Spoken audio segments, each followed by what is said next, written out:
Miranda Reeves, the story of Ghost 6. Wait until you hear this absolutely crazy story about what happened at a military grocery store. You're not going to believe how this ends. Miranda Reeves, sir, Ghost 6. My God, it's really you, sir. I think there's some mistake, Colonel. It's an honor to meet you. They made fun of her old jacket until a general saw the patch and his face went white with shock. When Miranda Reeves walked into the Fort Bragg grocery store wearing her old military jacket, the young officers couldn't stop laughing at the old lady playing dress-up. But when 4-star General Marcus Harris saw the patch on her sleeve, his face went white, and he whispered, "Dear God, Ghost 6."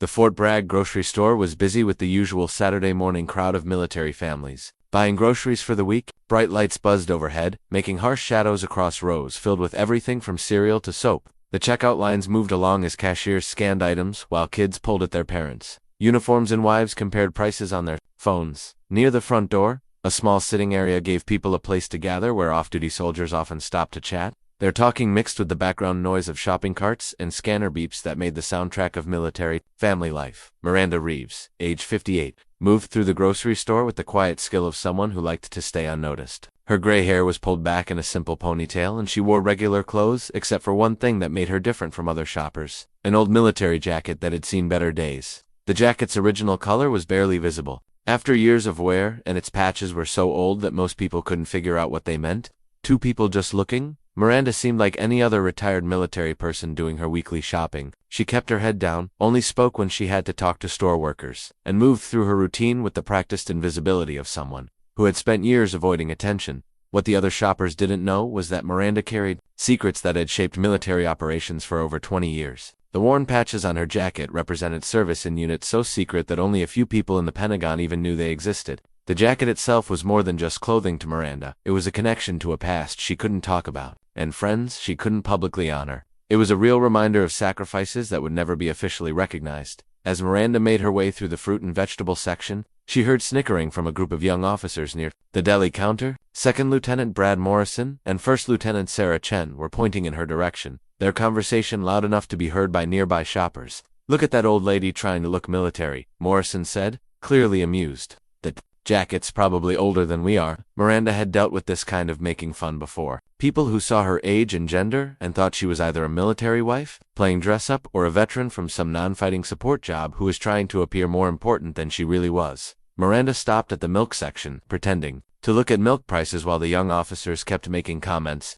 She could walk away like she usually did when faced with situations like this, or she could confront them and risk the kind of attention she had spent years avoiding. "I bet she was a cook or something," Lieutenant Chen added to Morrison's making fun. "Probably thinks wearing that old jacket makes her look like a real soldier." The comments hurt, not because they questioned Miranda's military background, but because they dismissed the sacrifices of the women and men she had served with, in operations that these young officers couldn't imagine. Her unit had worked in the shadows, doing missions that saved countless lives while getting no public recognition or glory. Miranda made the decision she always made in these situations. She would put up with the making fun in silence and finish her shopping as quickly as possible. Speaking up would only bring more attention, and attention was something she had been trained to avoid at all costs. But as she reached for a carton of milk, she noticed that their conversation had caught the attention of other shoppers, including several military families, whose children were now staring at her with curiosity and confusion. Miranda's plan was simple: finish her shopping and leave without talking to the officers who were making her the subject of their entertainment. She had perfected this strategy over the years, understanding that fighting back would only make situations worse and potentially ruin the secret identity she had worked so hard to keep.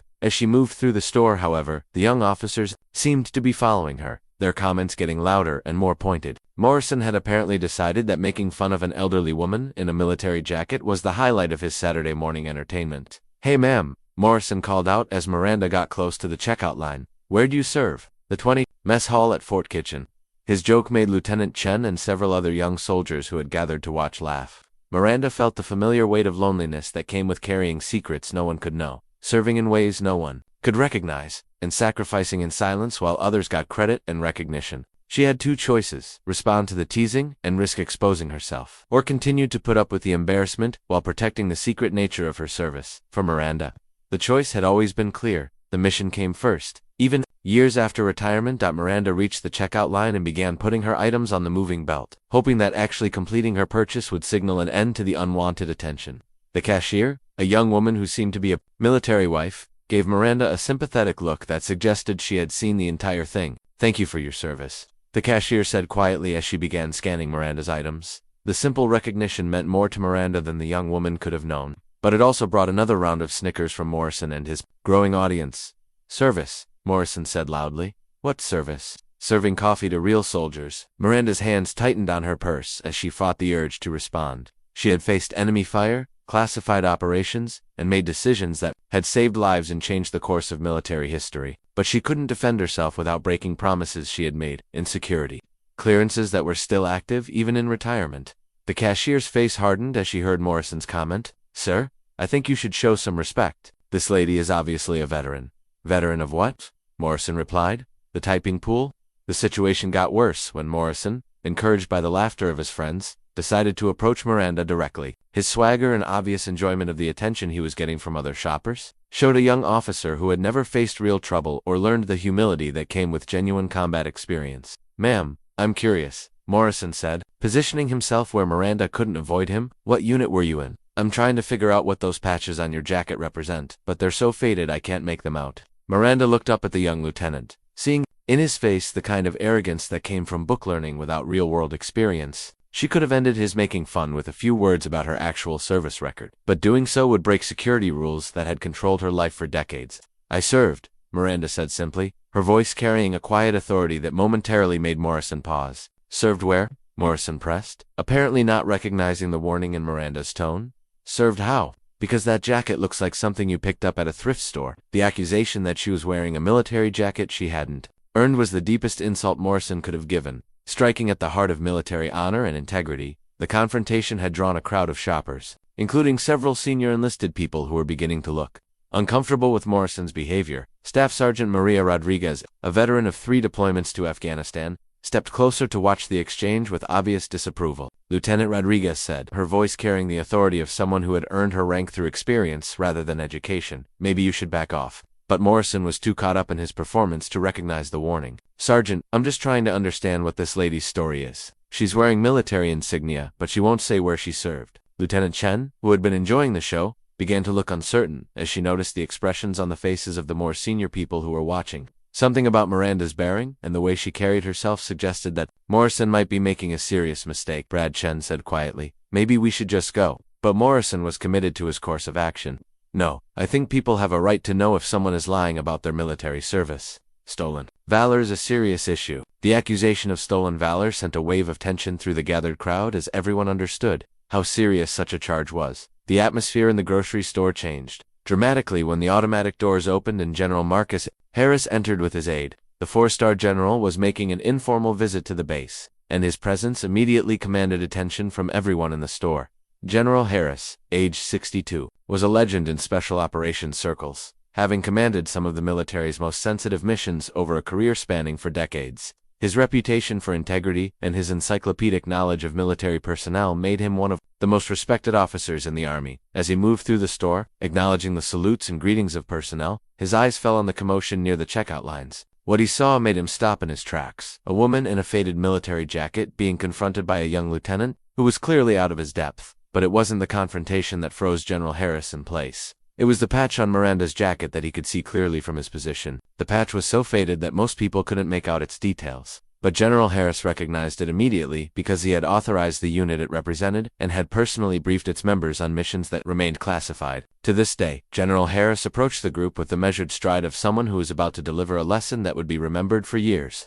His aide, Captain Jennifer Walsh, followed closely behind, sensing that something significant was about to happen. "What seems to be the problem here?" General Harris asked, his voice carrying the quiet authority that came with 4 stars and decades of command experience. Morrison immediately snapped to attention, recognizing the general's rank and suddenly realizing that his entertainment had attracted the attention of one of the most senior officers on the base. "Sir, I was just questioning this woman about her military service," Morrison said, his earlier confidence disappearing as he faced a general who could end his career with a single phone call. General Harris looked at Miranda, taking in her appearance and the patches on her jacket with the trained eye of someone who understood their significance. When his gaze fell on the specific patch that had caught his attention, his expression changed from curiosity to something approaching awe. "Ma'am," General Harris said, his voice suddenly formal and respectful, "may I ask your name?" Miranda looked up at the general, recognizing him from briefings she had attended years earlier. Miranda Reeves, sir. The moment General Harris heard Miranda's name, his entire demeanor shifted from professional curiosity to something approaching reverence. The general's face went pale as he processed the implications of finding the legendary Ghost 6 shopping for groceries in a commissary while being mocked by junior officers who had no idea who they were talking to.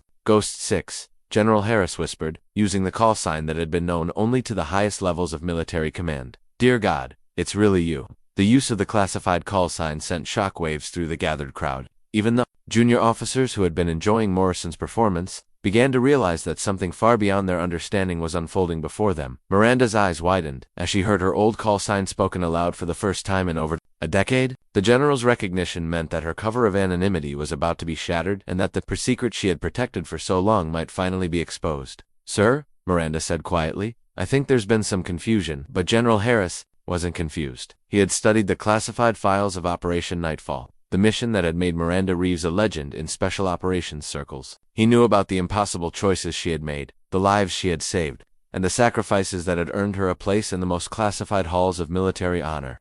Lieutenant Morrison, General Harris said, his voice carrying a dangerous edge, do you have any idea who you've been harassing? Morrison's face showed complete confusion as he tried to process what was happening. The general's obvious respect for the woman he had been mocking suggested that he had made a catastrophic error in judgment, but he couldn't understand what he had missed. Sir, I was just questioning her about her military service, Morrison stammered. She wouldn't tell me where she served. General Harris turned to address the entire crowd that had gathered around them. Ladies and gentlemen, you are in the presence of one of the most decorated soldiers in the history of the United States Army, Colonel Miranda Reeves, retired recipient of the Distinguished Service Cross, the Silver Star, and decorations that remain classified to this day. The revelation that Miranda held the rank of colonel sent another wave of shock through the crowd. Her faded jacket and quiet demeanor had given no indication of her actual rank or the significance of her service. Colonel Reeves led Operation Nightfall in 2003, General Harris continued, a mission that saved the lives of over 200 American personnel and prevented a terrorist attack that could have killed thousands of civilians. Her unit operated behind enemy lines for 6 months, gathering intelligence and conducting operations that remain classified. Miranda felt the weight of decades of secrecy lifting from her shoulders as General Harris spoke. For the first time since her retirement, someone was publicly acknowledging the service that had defined her life and the sacrifices that had cost her everything she held dear. The patch on her jacket, General Harris explained, represents the 1st Special Operations Detachment, a unit so classified that its existence has never been officially acknowledged. Colonel Reeves was its commanding officer. The turning point came when General Harris did something that stunned everyone present. He came to attention and rendered a crisp military salute to Miranda, holding it until she returned the gesture, with the automatic precision of someone whose military bearing had never truly left her. Colonel, it is an honor to finally meet you in person, General Harris said as he completed his salute. Your service to this country has been an inspiration. 2 officers like myself for over 2 decades. Morrison's face had gone white as he realized the magnitude of his mistake. He had been mocking a colonel who had served in operations that were beyond his security clearance to even know about,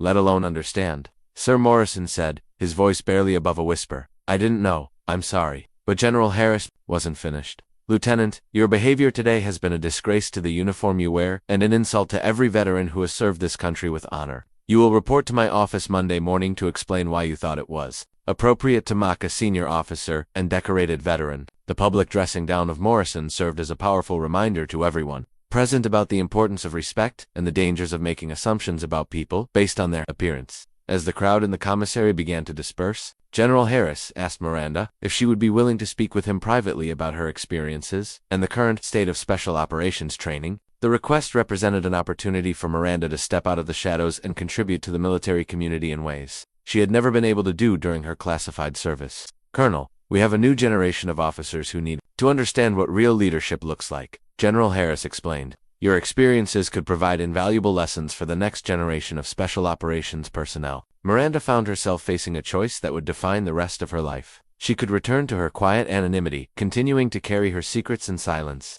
or she could accept the general's invitation to share her knowledge and help train the officers who would face the challenges of modern warfare. The decision was complicated by decades of conditioning that had taught her to avoid attention and protect classified information at all costs. But General Harris's public recognition had already shattered her anonymity, and she realized that her silence might no longer serve any useful purpose. Despite the validation she had received from General Harris, Miranda struggled with doubts about whether she was ready to step into a public role after decades of operating in the shadows. The skills that had made her an effective special operations officer, the ability to blend in, to avoid attention, to operate without recognition, were the opposite of what would be required if she accepted the general's invitation. "Sir, not sure I'm the right person for this," Miranda said. "I've spent so many years staying invisible that I don't know if I can be effective in a teaching role." General Harris understood her reluctance. "Colonel, the very qualities that made you effective in classified operations, your humility, your focus on mission over personal recognition, your understanding of sacrifice are exactly what our young officers need to learn." The conversation was interrupted by Lieutenant Chen, who approached with obvious nervousness to offer her own apology for her part in Morrison's behavior. The climactic moment came when Miranda made the decision that would transform her from a forgotten veteran into a teacher and mentor for the next generation of military leaders. Standing in the commissary where she had been mocked just hours earlier, surrounded by officers who now understood her true significance, Miranda accepted General Harris's invitation to share her experiences. "General, I'll do whatever I can to help," Miranda said, her voice carrying the same quiet authority that had once commanded respect in the most dangerous situations imaginable. The decision represented more than just agreeing to a teaching position. It was Miranda's choice to reclaim her identity as a soldier and leader after years of hiding in plain sight. The woman who had once been known only by a classified call sign was ready to step into the light and share the lessons learned through decades of service and sacrifice. That transition from anonymous retiree to recognized veteran presented immediate challenges for Miranda. Within days of the commissary incident, word of her identity had spread throughout the military community, bringing attention that she had spent years avoiding. Reporters began calling, seeking interviews about her classified service that she still couldn't discuss in detail. Fellow veterans reached out to share their own stories and express their gratitude for her service. Most challenging of all, she found herself recognized everywhere she went on base, forcing her to adapt to a level of visibility that felt foreign. After decades of anonymity, "I don't know how to be famous," Miranda confided to General Harris during one of their planning meetings. "I've spent my entire career being invisible." The adjustment was particularly difficult because Miranda's instincts still told her to avoid attention and protect operational security, even though her service was now a matter of public record. The crucial test of Miranda's new role came when she was asked to address a group of young officers at the Special Operations Command, including Lieutenant Morrison, who had requested permission to attend her presentation as part of his remedial training. Standing before an audience of the military's elite, Miranda faced the challenge of sharing lessons from classified operations. Without compromising ongoing security requirements, her presentation would need to balance the need for operational security with the educational value of her experiences. "Ladies and gentlemen," Miranda began, her voice steady despite the magnitude of the moment, "I want to talk to you about leadership in the shadows, about making decisions when no one will ever know what you've done, and about the responsibility that comes with serving in operations that don't officially exist." Her words carried the weight of experience that couldn't be taught in classrooms or learned from textbooks. As she spoke about the moral complexities of special operations, the importance of team cohesion, and the personal cost of classified service, the audience listened with the rapt attention of students learning from a master. Morrison, sitting in the front row, took notes with the intensity of someone who had learned a hard lesson about respect and humility. The presentation concluded with a standing ovation that lasted several minutes, but the real victory came in the conversations that followed. Young officers approached Miranda with questions about leadership, ethics, and the challenges of serving in classified roles, seeking guidance that only someone with her experience could provide. "Colonel," one young captain said, "how do you maintain your sense of purpose when no one can know what you've accomplished?" Miranda's answer reflected the wisdom gained through decades of silent service. "You remember that the mission is bigger than any individual recognition. The lives you save, the threats you neutralize, the intelligence you gather, these things matter whether anyone knows about them or not." The moment represented Miranda's transformation from a forgotten veteran into a teacher and mentor whose influence would shape the next generation of special operations leaders. Her decision to step out of the shadows had given her a new mission that was just as important as any she had undertaken during her classified service. Miranda's emergence from anonymity had immediate and far-reaching effects throughout the military community. Her story became a powerful reminder about the importance of respecting veterans regardless of their appearance or apparent status, leading to changes in how military personnel were trained to interact with retirees and civilians on base. Lieutenant Morrison's public humiliation became a cautionary tale used in leadership training programs, illustrating the dangers of making assumptions and the importance of treating everyone with respect. His remedial training included extensive study of military history and the contributions of veterans who had served in classified roles. The commissary incident was documented and used as a case study in military ethics courses, demonstrating how quickly situations could escalate and how important it was for officers to maintain professional behavior at all times. Miranda's willingness to share her experiences, within the bounds of security requirements, provided valuable insights for special operations training programs, and helped bridge the gap between classified operations and the broader military community. 5 years after the commissary incident, Miranda had become one of the military's most respected instructors and mentors, working with special operations units to develop training programs that emphasized ethical leadership and decision-making under pressure. Her unique perspective as someone who had operated in the shadows for decades provided invaluable insights for the next generation of classified operators. The Miranda Reeves Leadership Institute was established at Fort Bragg, focusing on training officers for the moral and ethical challenges of special operations. The Institute's curriculum emphasized the importance of humility, respect for all service members, and the understanding that true leadership often occurred without recognition or glory. Morrison, who had learned from his mistake and dedicated himself to becoming a better officer, eventually became one of Miranda's most effective students and advocates. His transformation from an arrogant lieutenant to a respected leader served as proof that even the most serious errors in judgment could be overcome through dedication and humility. On the anniversary of the commissary incident, Miranda returned to the same store where her life had changed so dramatically. As she walked through the aisles, she was greeted with respectful nods and quiet words of thanks from military personnel who recognized her not as the anonymous woman in the faded jacket, but as Colonel Miranda Reeves, a leader whose service had finally received the recognition it deserved. Standing at the checkout line where she had once been mocked, Miranda reflected on how a moment of public humiliation had become the catalyst for a new chapter of service and purpose. True honor isn't found in the brightness of your uniform or the visibility of your service, but in the quiet courage to do what's right when no one is watching, and the wisdom to teach others.